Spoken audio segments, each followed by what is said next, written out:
Olá, o Trilhas da Democracia continua debatendo as expectativas em relação ao governo Jair Bolsonaro. No programa de hoje, o foco é a educação.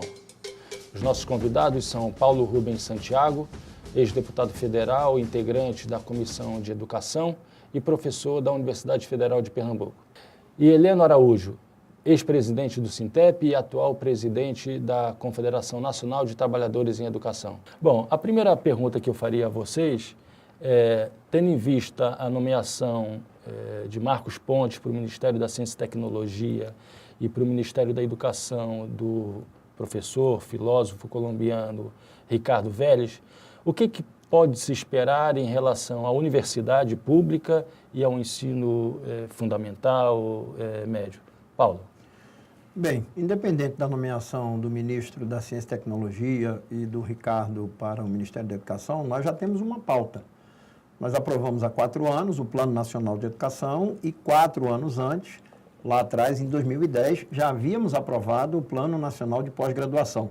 Então, nós já temos aí um passivo de quase 10 anos do Plano Nacional de Pós-Graduação, que afeta diretamente os mestrados, doutorados, a situação dos bolsistas, e o Plano Nacional de Educação, aprovado há 4 anos, que tudo indica que está sendo abandonado em função da aprovação da Emenda Constitucional 95.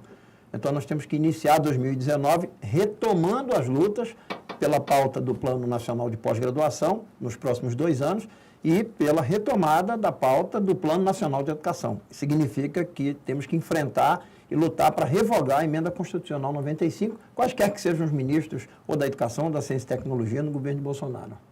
E Heleno, em relação ao ensino fundamental e médio? De fato, é o mesmo sentido que o Paulo está colocando. Acho que a proposta que foi vitoriosa nas eleições de 2018 apontava a manutenção da Emenda Constitucional 95.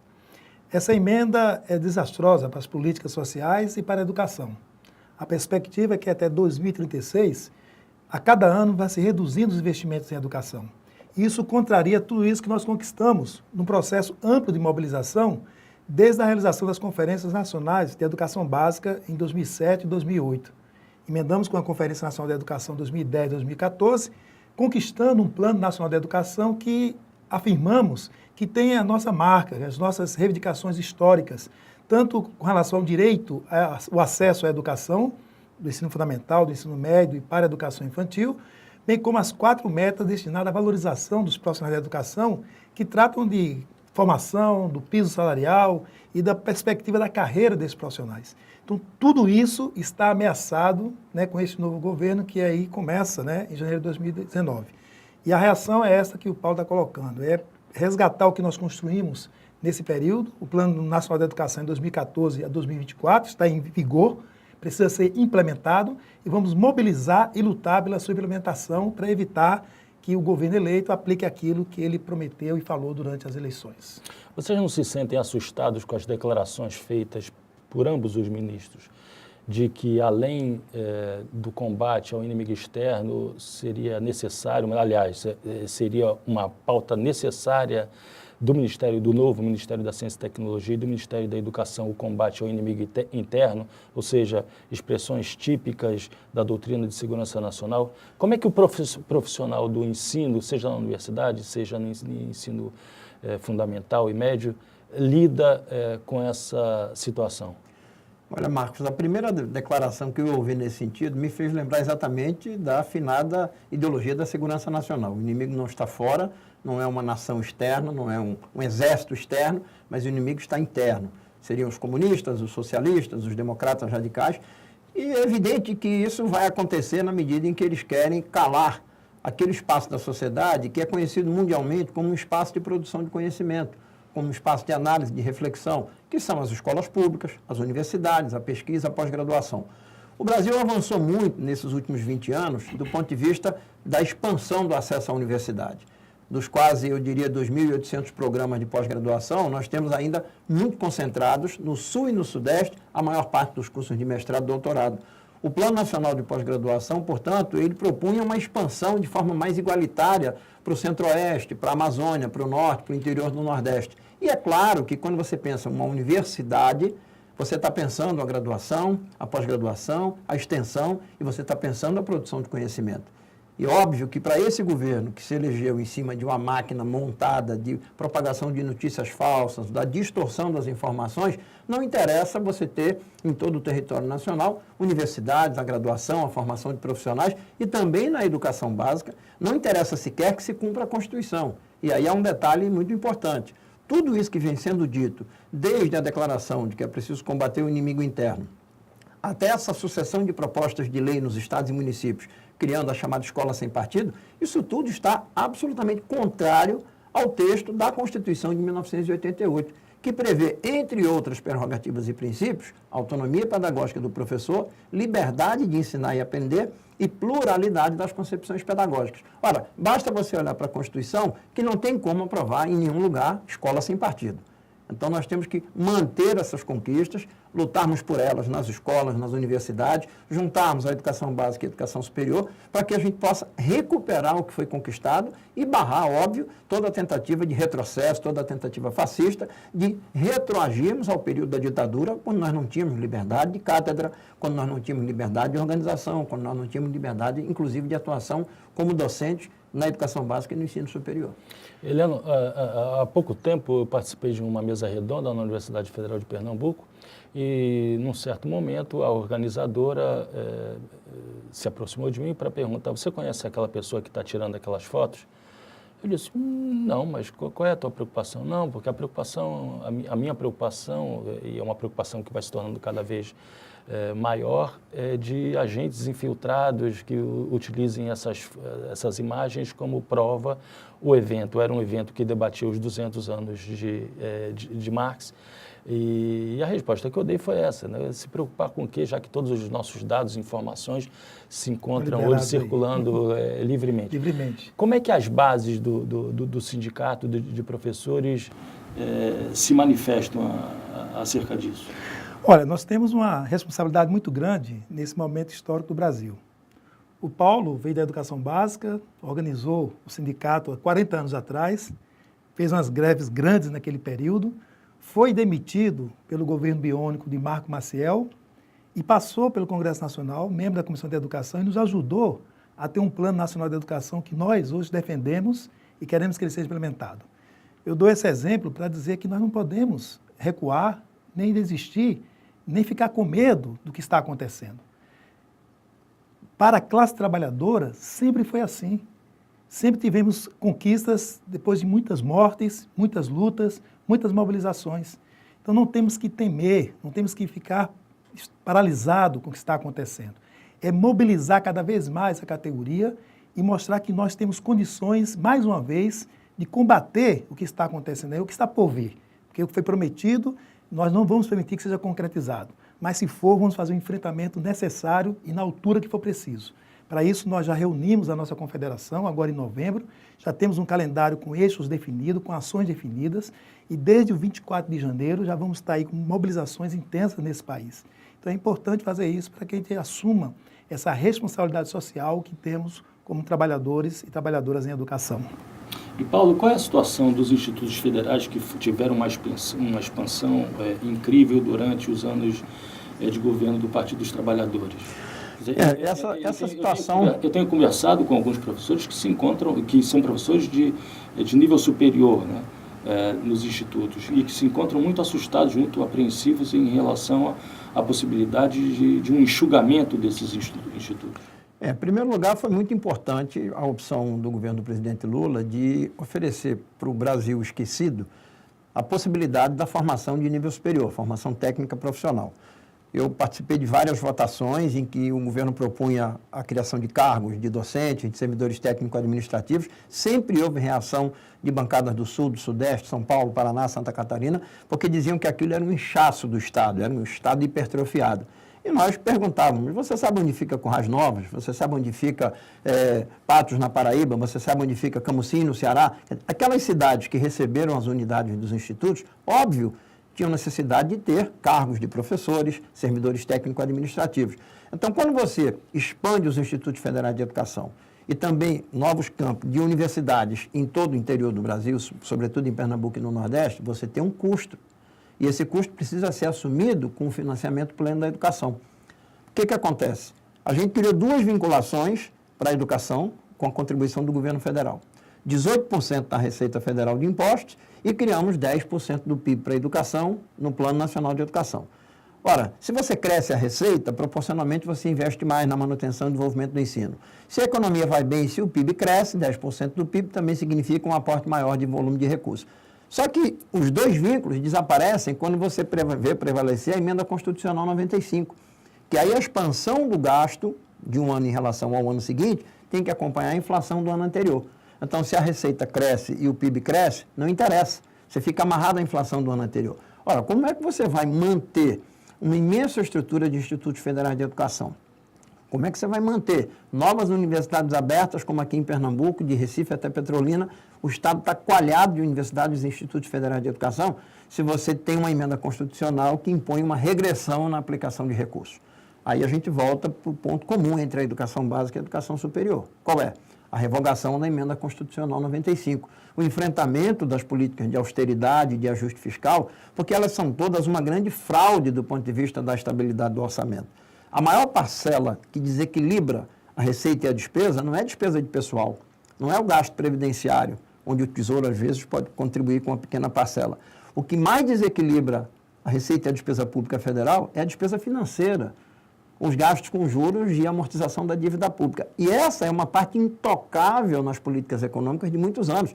E tudo indica que o big ministro da Fazenda, Paulo Guedes, não vai mexer nessa estrutura da Emenda Constitucional 95. Então, isso é que vai nos unificar a todos, Seguridade Social, Educação, Saúde, Desenvolvimento Urbano, porque sem a revogação da Emenda 95, é fato que os institutos e as universidades que foram expandidos para todo o Brasil vão sofrer muitas dificuldades, os concursos vão ser suprimidos, as progressões nas carreiras vão ser interrompidas, o custeio vai ser prejudicado.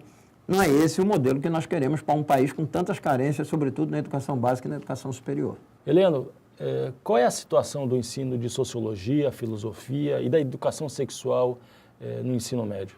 É complicado, né? Desde a chegada do ministro golpista Mendonça Filho no Ministério da Educação e o encaminhamento de discutir o ensino médio através de medida provisória, atropelando projetos de lei que tramitavam no Congresso, que estávamos debatendo sobre o tema, faz uma alteração na composição do ensino médio que, junto com as diretrizes curriculares e a Base Nacional Comum Curricular, que foram aprovadas no Conselho Nacional de Educação, ela afeta a sociologia, filosofia, educação artística, que é importante para os nossos estudantes, mas perde um espaço forte nesse processo.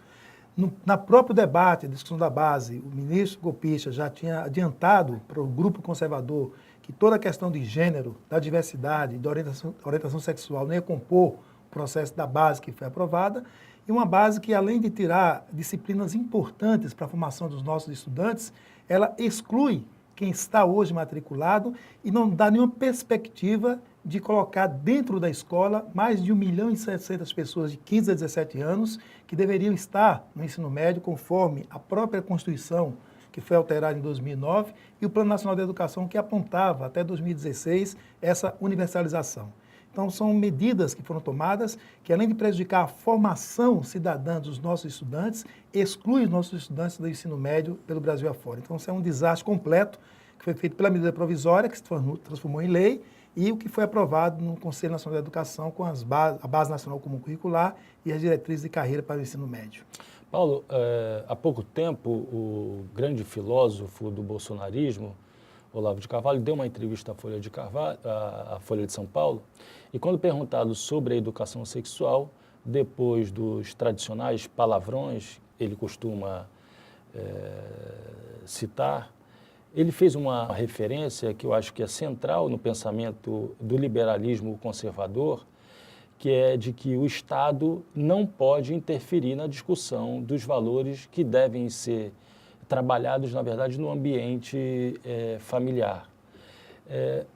Como fazer frente a essa concepção que vem se alastrando na sociedade brasileira? Bom, é óbvio que você não pode pensar a escola do muro da escola para dentro. A escola não é só o muro da escola para dentro. A escola também é o que acontece fora dos muros. O aluno, quando chega na escola, ele não chega vazio de sentimentos, de experiências, de vivências, de mágoas, de dores, de expectativas. Ele traz aquilo que ele traz da família, do bairro, da comunidade, da sua relação entre os amigos. Então, a escola precisa, sim, refletir como é que essas crianças e jovens chegam na sala de aula, quais são as demandas que eles trazem, por que o Brasil tem hoje um índice tão alto de gravidez precoce na adolescência, por que o Brasil tem hoje um índice tão alto, cada vez mais cedo, da contaminação de jovens por doenças sexualmente transmissíveis, a ressurgência da sífilis entre jovens no Brasil. Então, isso demonstra que se alguém, no caso a família, deveria assumir a responsabilidade pela educação e orientação sexual junto aos seus filhos, não vem funcionando. Até porque nós não temos essa família hipotética a qual deve se referir o Olavo de Carvalho. O que a escola vai fazer? Vai cruzar os braços? Ela não vai trazer para si a responsabilidade educativa também para contribuir com a formação para a cidadania desses educandos? De maneira alguma. Então, eu estou sintetizando toda essa ordem de coisas colocadas pelo Olavo de Carvalho, pelo Bolsonaro, pela sua equipe, como um lixo pedagógico que tem que ser jogado na lata do lixo e tem que ser enfrentado com a comunidade escolar. A Constituição é clara, gestão democrática da educação através da comunidade escolar, através do conselho escolar. Os pais têm que ser chamados à escola, eles têm que relatar o que se passa na família, na comunidade, porque isso interfere no desempenho do aluno a cada dia na vivência escolar. O próprio currículo, né? A LDB nos dá, no seu artigo 15, essa autonomia para que a escola produza o seu currículo, a sua ação pedagógica, através do projeto político-pedagógico da escola, que precisa ser construído de forma coletiva. E o instrumento é esse, ter o conselho escolar dirigindo a escola, incentivar a formação de grêmio estudantil, ter a representação sindical de base em cada local de trabalho, em cada escola atuando. Então, essa ação coletiva no espaço da escola é que tem que fazer o enfrentamento necessário para trabalhar contra essas medidas e ações que estão sendo anunciadas. Um dos primeiros eixos que nós defendemos na CNTE foi esse, fortalecimento da escola pública. E o fortalecimento passa por esta organização e essa ação coletiva na construção do projeto político-pedagógico da escola com quem está na escola. Eu disse recentemente num debate com professores de educação básica que duas escolas do mesmo município, da mesma rede, não são iguais. Uma escola localizada mais próxima do centro da cidade, uma escola localizada num distrito, na zona rural, em que os pais trabalham no campo, os pais são semi-analfabetos, não tiveram escolarização, e uma mesma escola, da mesma rede, na área urbana, em que os pais trabalham, são servidores públicos, têm escolarização, são escolas diferentes. Então, a construção do projeto político-pedagógico, ao qual se referiu a Helena no artigo 15, e também previsto no artigo 12 e 13 da LDB, ela tem que assegurar esse espaço plural, esse espaço de acolhimento, esse espaço de apreensão da realidade, através da geografia, da matemática, da língua portuguesa, das ciências, da filosofia, da sociologia, das artes e do esporte, da educação física, contribuir no processo de apreensão da realidade e da formação. Porque a Constituição é clara, você tem que trabalhar para a formação para a cidadania, desenvolvimento integral da pessoa e acesso ao mercado de trabalho com dignidade. Hoje, todos os exames de avaliação se concentram, basicamente, no desempenho do aluno nos exames de português e matemática. Quais são as formas de avaliação da formação do aluno para a cidadania? Não existem. E isso você vai fazer de maneira progressiva na medida em que incorpora os pais, incorpora os alunos através do conselho escolar e da elaboração do projeto político-pedagógico. O que nós temos visto é que boa parte das redes municipais e estaduais de educação estão terceirizando essas funções que são próprias da escola.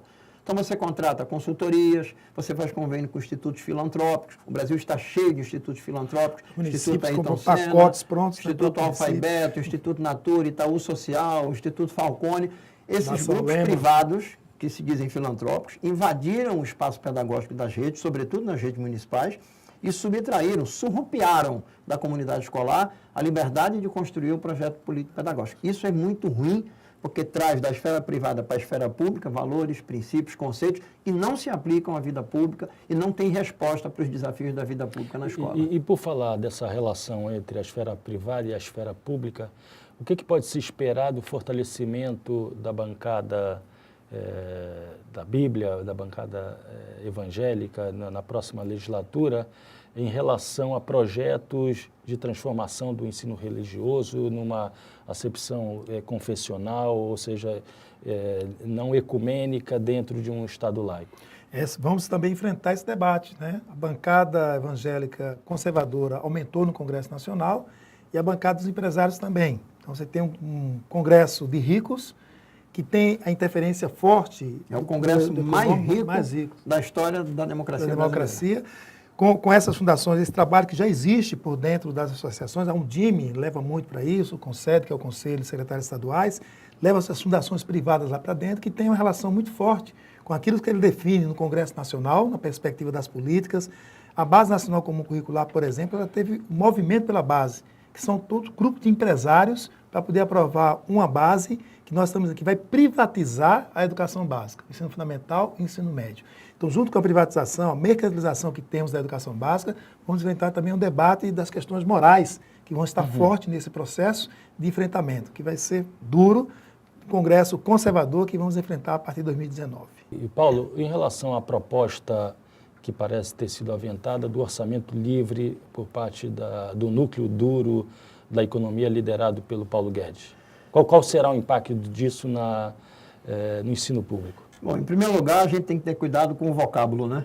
Porque os liberais, os neoliberais, eles são especialistas em encontrar vocábulos e frases muito bem audíveis, mas de conteúdo extremamente conservador. Isso acontece quando se fala em estabilidade monetária, quando se fala em responsabilidade fiscal. O próprio Gustavo Franco, que foi presidente do Banco Central, já escreveu sobre isso, dizendo que tinha que se encontrar uma expressão palatável para fazer arroz. E a expressão foi responsabilidade fiscal. Ora, o orçamento livre, ele vai soar muito bem aos ouvidos de qualquer dona de casa, de qualquer trabalhador. Mas ele é livre do quê? Na verdade, o que eles querem é um orçamento que apague uma grande conquista da comunidade da Seguridade Social, da saúde e da educação, que foi a vinculação de receitas especificamente para os fins da Seguridade, da saúde e da educação. Isso já foi proposto em 2015 pelo PMDB, naquele documento conhecido como Uma Ponte para o Futuro. Lá no capítulo de orçamento estável, eles defendiam o fim das vinculações para a saúde e educação. Então, o que é que nós temos hoje? 18% de Receita Federal de Impostos, 25% nos estados e municípios e percentuais também para a saúde e recursos próprios da Seguridade Social. Se você tira tudo isso, você deixa o bolo orçamentário literalmente nas mãos do Tesouro Nacional. Quem é que hoje controla as mãos do Tesouro Nacional? A dívida pública, o sistema financeiro nacional e internacional. O próprio Paulo Guedes já admite vender parte do patrimônio público, já admite torrar parte das reservas cambiais brasileiras para fazer um caixa e abater na conta da dívida pública. Para amanhã, se houver um novo processo de renegociação da dívida, o mercado aceitar taxas de juros menores, porque o governo teria feito bem comportadamente o dever de casa. Ora, orçamento livre é uma fraude. O orçamento não é uma peça contábil que vive para si própria. O orçamento reflete a capacidade de arrecadação do Estado, e nós já temos uma tributação extremamente perversa, regressiva e indireta, que penaliza o consumo das famílias, os assalariados, e é muito frágil em relação às grandes fortunas, ao patrimônio, aos ganhos de capital, mas ainda assim o orçamento ele deve refletir as necessidades da nação. Se o Brasil precisa de um aporte de recursos constante, regular, estável para a saúde, educação e proteção social, não há como aprovar uma proposta de orçamento livre. Isso aí seria uma emenda 95 turbinada, piorada contra os direitos sociais da população. Helena, uma última pergunta, o programa vai chegando ao fim. Diante desse cenário que é possível de ser realizado e descrito agora pelo Paulo Rubem, quais são as possibilidades que se abrem para a construção de uma frente única de trabalhadores, usuários dos serviços públicos no Brasil? São muitas, né? Temos muitas frentes, né? O Fórum Nacional Popular de Educação tem 35 entidades nacionais envolvidas, reunimos agora em novembro, temos um planejamento para enfrentar na área da educação, mas também é um fórum que está trazendo para a sua agenda as atividades da Frente Brasil Popular, da Frente Povo Sem Medo, então as frentes que estão por aí, que estão sendo referências para continuar a mobilização, que vai ser intensa, e aí convido cada um para ajudar a incendiar esse país, a impedir que eles façam o que estão dizendo, porque se fizer, será um desastre enorme para o povo brasileiro.